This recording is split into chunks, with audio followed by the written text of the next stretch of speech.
Hello, everyone, and welcome to another edition of NASCARFemale.com's The Burnout Webcast with myself, Kimberly Grace Bowen, the O, the number 24 of Chase Elliott, and my wonderful co-host, Emily Luther, the OR for Ryan Blaney, the number 21. Quick apology for last week. Neither of us were here, so if you planned on or wanted to watch the webcast last week, it didn't happen. Don't worry, you didn't miss us. We weren't here because Emily was on vacation and I was sick. So, and Emily's still recovering herself. So, we're back, ready to roll, and several newsworthy topics to cover since we last left off here. Excuse me if my memory is still jogging back into place because I don't even know what happened last 2 weeks. I'm just kidding. I do remember a little bit from Sunday, but I was still recovering. So, first of all, congrats to Ryan Newman on the race win. He broke his a long drought of no win. 127 races to be exact. Wow. So that's pretty cool. He broke that streak. Now, that's not what was going to happen. It was kind of a last-minute change of plans there. Yeah, to say the least. It was a very surprising finish for everybody, I think. For sure.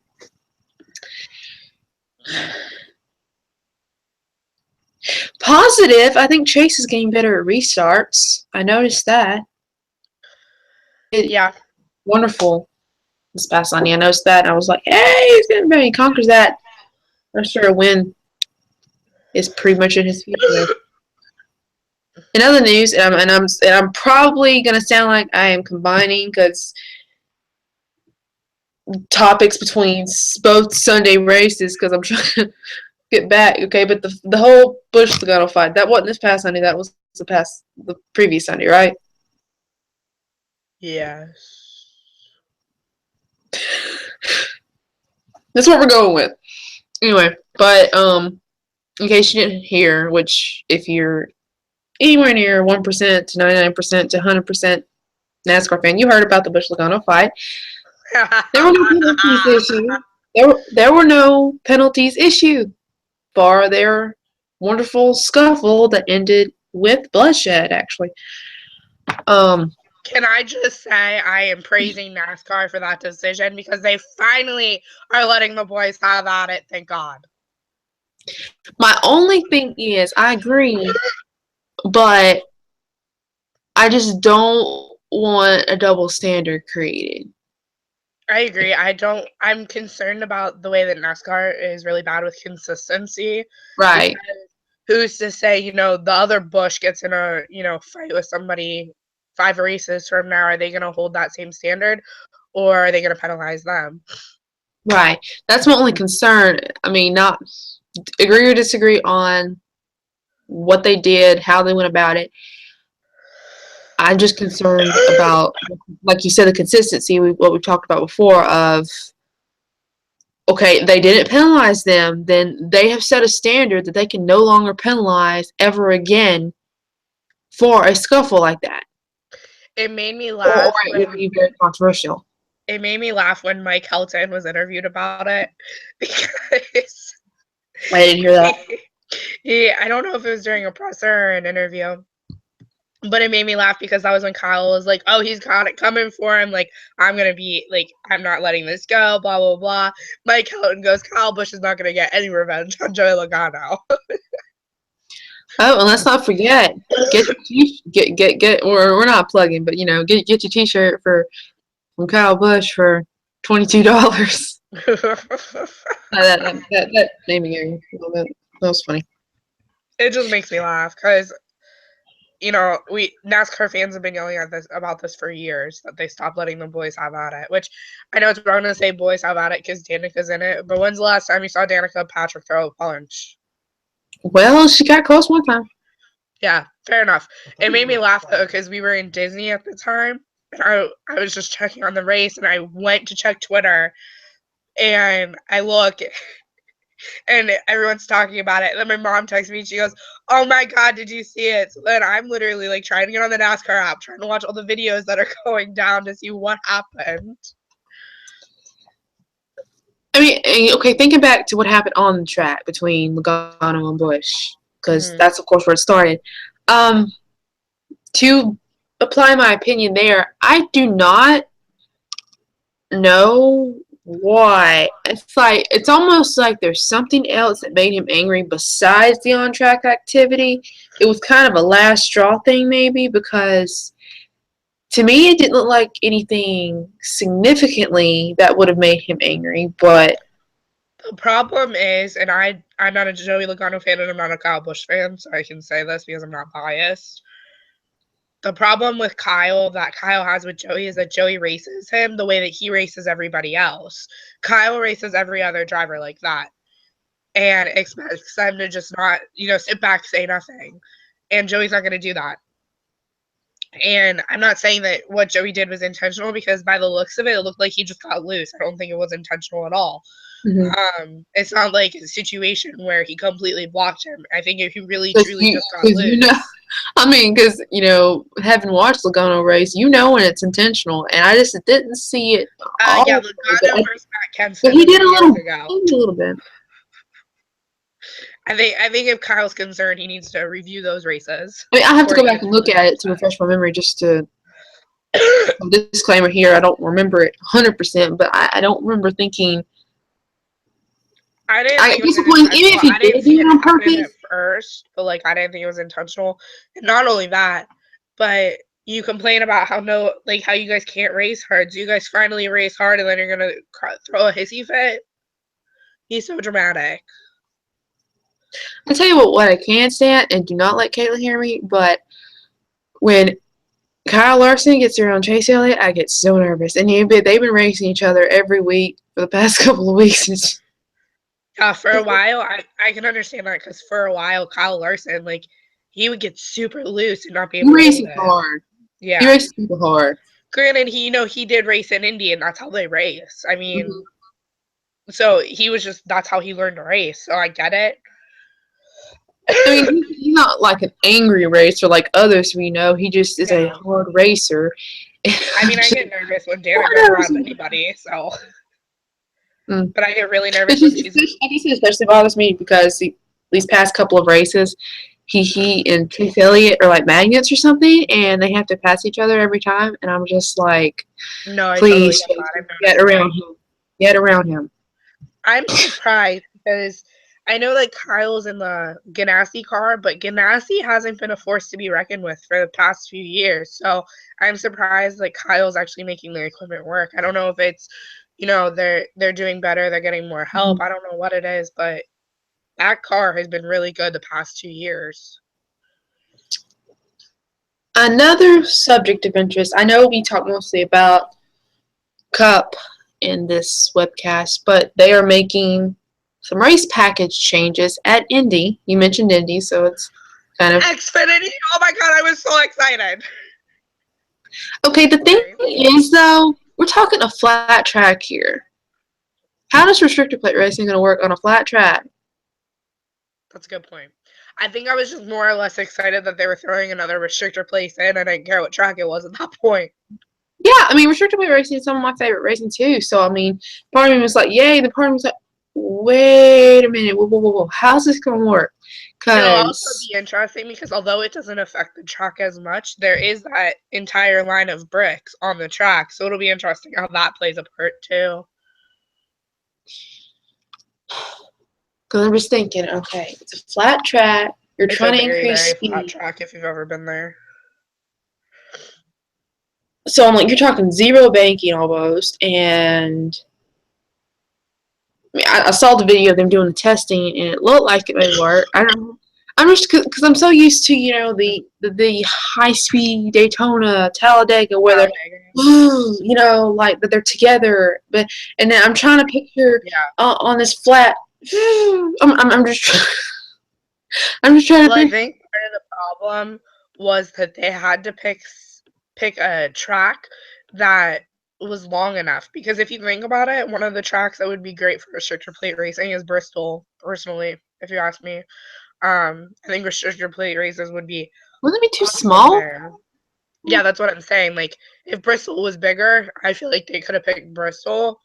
But because Yeah. it's so small, like they're very limited to what tracks they can choose to run restrictor plates at, just because a lot of them are really small. I think Charlotte would be a good option, but Charlotte's removing seats and making a bunch of changes to their track anyways, so I don't know what they're doing. I mean, it seemed like they would have tried it Charlotte first since they got a little bit better banking and Plus, Charlotte's the home of NASCAR. Like, you would think, duh. I mean, especially with like the issues that they're having right now with getting seats filled, and that's why they're taking seats out.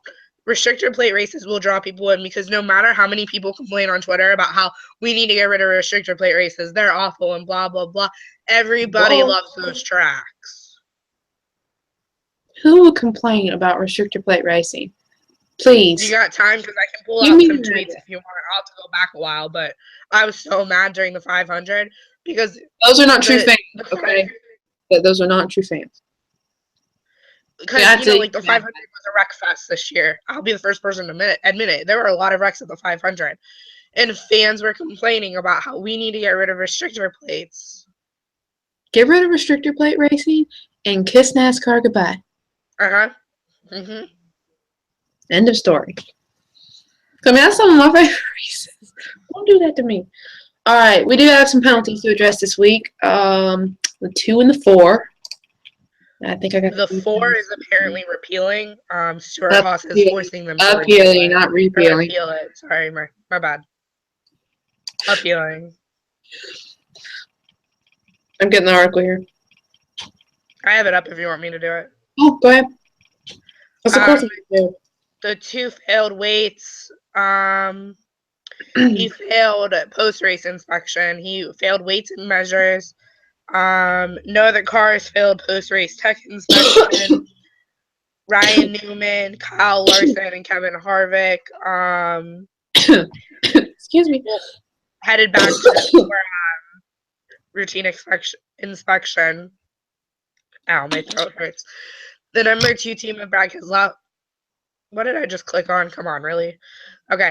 The number 2 team of Brad has been fined. Paul Wolf has been fined $65,000. It was an L1 penalty. $65,000. That's a lot of money compared to what the last penalties were. And then he is actually says Paul Wolf is suspended for the next 3 Cup events. The team has been assessed with a loss of 35 driver and 35 team owner points. The number 4 team of Kevin Harvick has been assessed an L1 penalty for violations of track burnout. Crew chief has been fined $25,000 and suspended from the next race. Team has been assessed with the loss of 10 driver and 10 team owner points.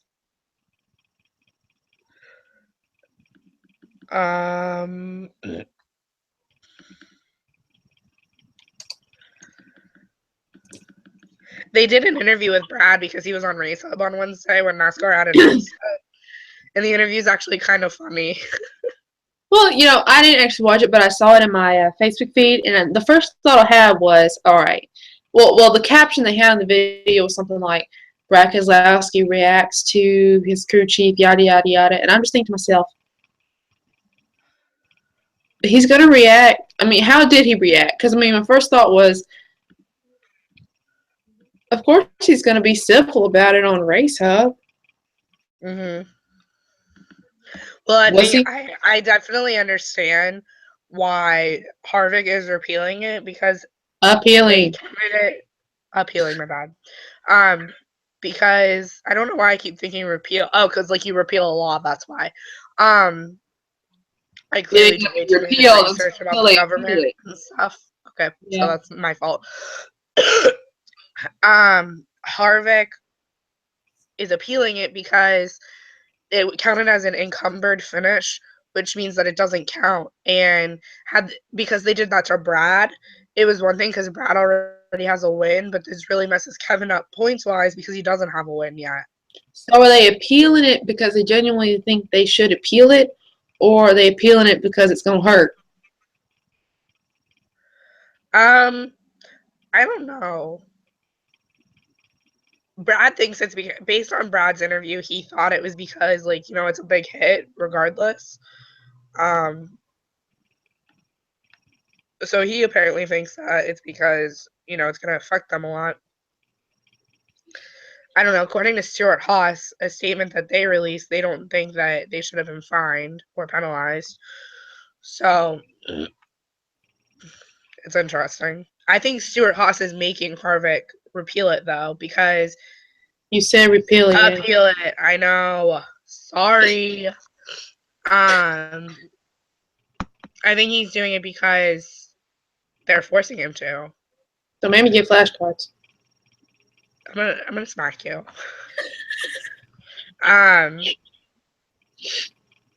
Just the way that they've been titling all the headlines for it, I don't know if they're just trying to grab attention or if it's really Stuart Haas pushing it.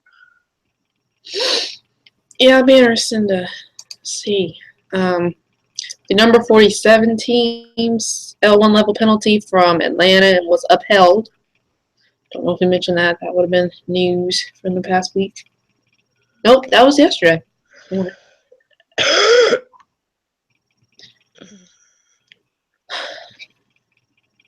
Juniors, was it his 600th start or something? 600th start is this weekend. Figured you'd like that. That's crazy if you think about it, though. How many years does it make for him? 20? I think it's the 20th. Nope.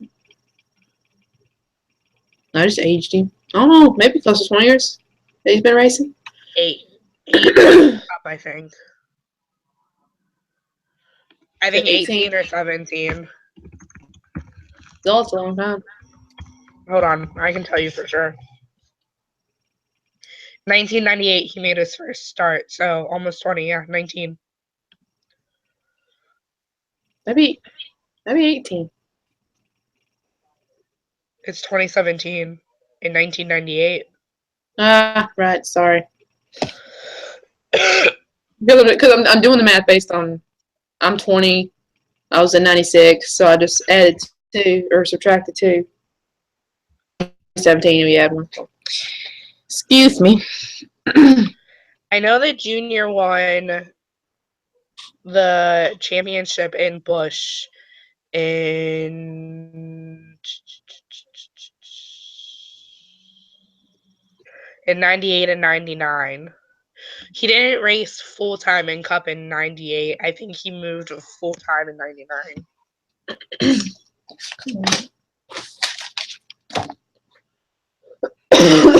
Excuse me.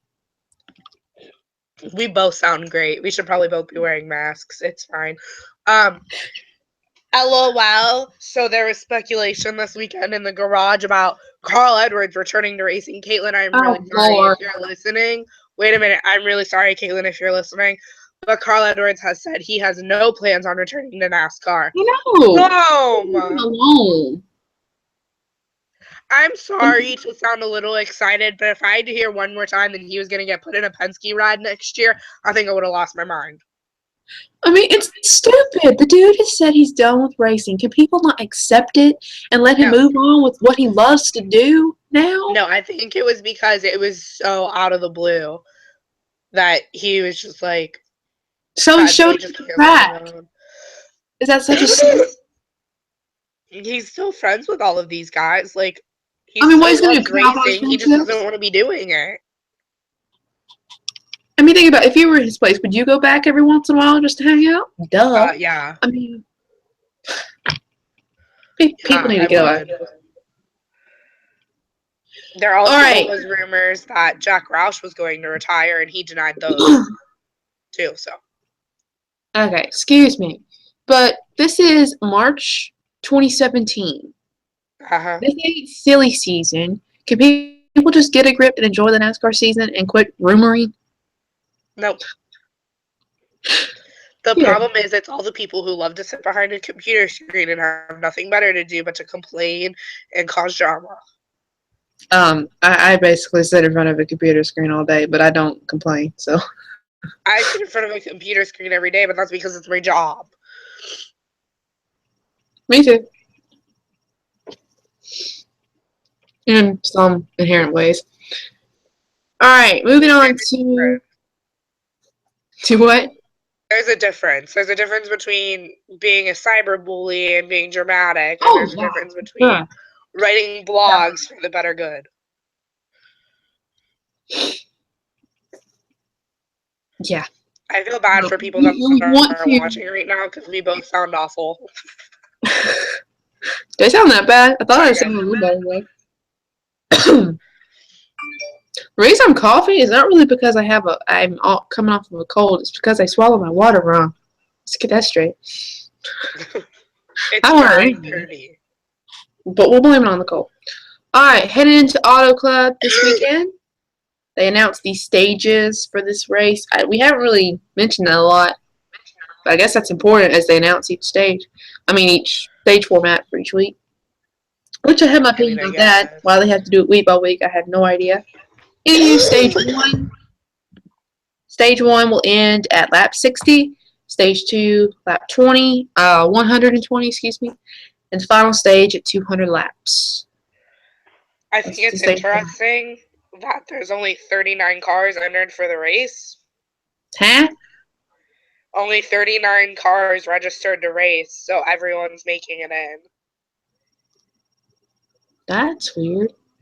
I know, I thought the same thing too.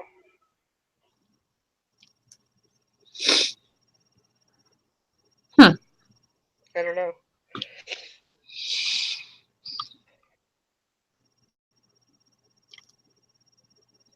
Anywho, that got me thinking. Think will become of this weekend's race? Any Um, expectation? Besides the fact that it's home track for certain drivers. Like that was last week. yeah, that was last week. I don't know. Oh, It's a 2-mile D-shaped oval, and the banking's like 14 degrees in the turns and 11 on the front stretch and 3 degrees on the back stretch. So that'll definitely make things interesting, but I don't know. Last year in March, JJ won, and JJ normally does well at ACS, so. yep. Would have been for his penalties Austin. during the race this past week. He may have had a chance at winning. I agree. And Dylan was on the pole last year, too, in case you were wondering. Where did Chase finish last year at Auto Club? I don't know. Let me see. How about Ryan Blaney? Where did he finish? You should know that, right? You should or I should? You. I don't know. Are you kidding me? I can't remember what I had for breakfast this morning. Okay, Auto Club 400. I'm assuming this is the spring race. There's only one. Oh, okay. Jimmy Johnson won. Chase Elliott was 6th. My computer will scroll. There we go. Was he even in the race? Yeah. Ryan raced into every race last year. Okay, I was thinking he did. Okay, he's not showing up, but they're only putting 39 cars for the results. Oh, found him 35th. Yeah. Sorry. It's fine. He had a rough season last year. I mean, he had a good season, but he had a lot of issues with equipment failure or being in the wrong place at the wrong time. Danica. Same for Chase. I mean, somewhat. It was a very frustrating season. But for a rookie, dream season for both of them. Yeah. Yeah. So, obviously, Chase has a little bit of a strong chance there. I think Kendrick did pretty well. Mm-hmm. They did. Yep. Junior finished 11th there last year. Take that back. Where's the other ones? Casey Kane, 28th, but you know. That's normal for Casey. He's getting better. As bad as though. that sounds, it's A true. little bit.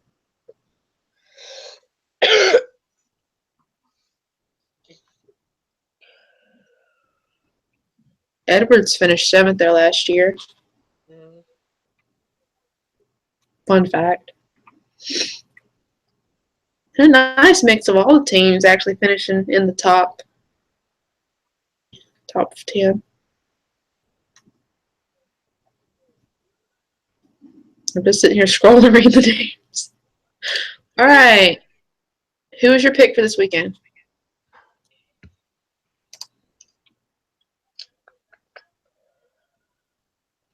I'm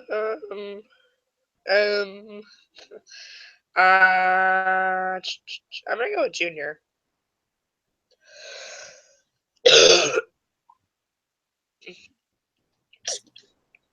I'm thinking. Who's your pick? I'm thinking. I'm looking at the stats to get a good answer.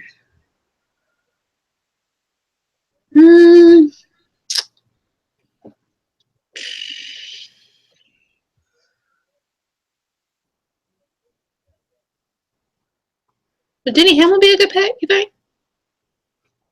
I think so, yeah. He finished 3rd. Not that I'm abandoning my Hendrick love since Jimmy Johnson won last year, but I think I'll go JGR round. I think Denny Hamlin may have a good chance.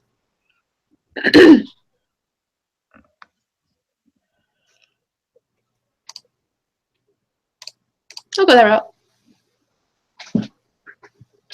I think Hamlin's a good option.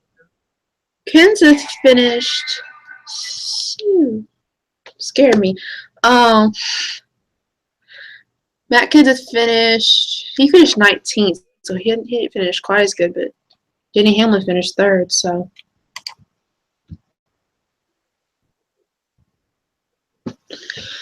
So I guess that's my pick for this week. Have we covered everything? I think so, yeah. Checking the headlines here.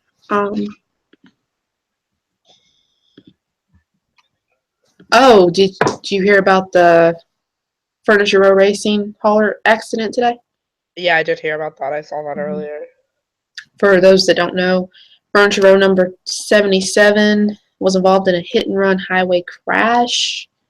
They make it sound very bad, and I think it was, but I mean, there were no injuries. I wish they would have included some pictures. Well, they said that the number 77 hauler was damaged on Interstate 15 on the way to Auto Club in Fontana. According to the team, a car pulled off to the road's shoulder, then back onto the interstate directly on the hauler's path. There was no damage reported to the trailer, race cars, and equipment, but the team has rented a replacement truck to complete the trip. Interesting. So, I'm trying to think. You're talking about the hauler was damaged, but it was just a general car that ran into them. They had to have been going pretty. It also depends on where exactly they hit them. Right. I mean, you're talking about a hauler here. A hauler could, they're about squish a car. I'm sure the car is messed up. I'm not doubting that. Because they said it's a hit and run, so they had to get away somehow, so the car was okay. I hope they found the person. They did, I think. Let me see. The car and its 2 occupants left the scene of the accident approximately 15 miles north of Las Vegas Motor Speedway. Both were later located and arrested by the Nevada Highway Patrol. Idiot. So, they caught. Baffling show. All right. If that's all, thank you guys for joining us tonight and bearing with us as we get back in the swing of things after an unintentional week off. Caitlin was going to join me. She said she would fill in, but I couldn't. Thursday and Friday were probably my worst days last week. Then that's basically what I sounded like the whole week. I promise you can't give colds to the computer. No, I think mine is from all the little kiddos at Disney World. Oh, yeah. I'm still not sure where I got it. I think I got the cold from my mom, but she don't know where she got it from, and then I gave it to my dad. So anyway, we've all been under the weather. Do what? Passing it around the house. Yeah. And then I read on the internet that you can give a cold to your cat, and I'm like, what? I don't want to give it to my cat. Too. How do you know if they have a cold or that? I mean, it's not like they go around blowing their nose. I'm not sure. Anywho, I know that you can give the stomach flu to a pet too. I didn't know that. Yeah.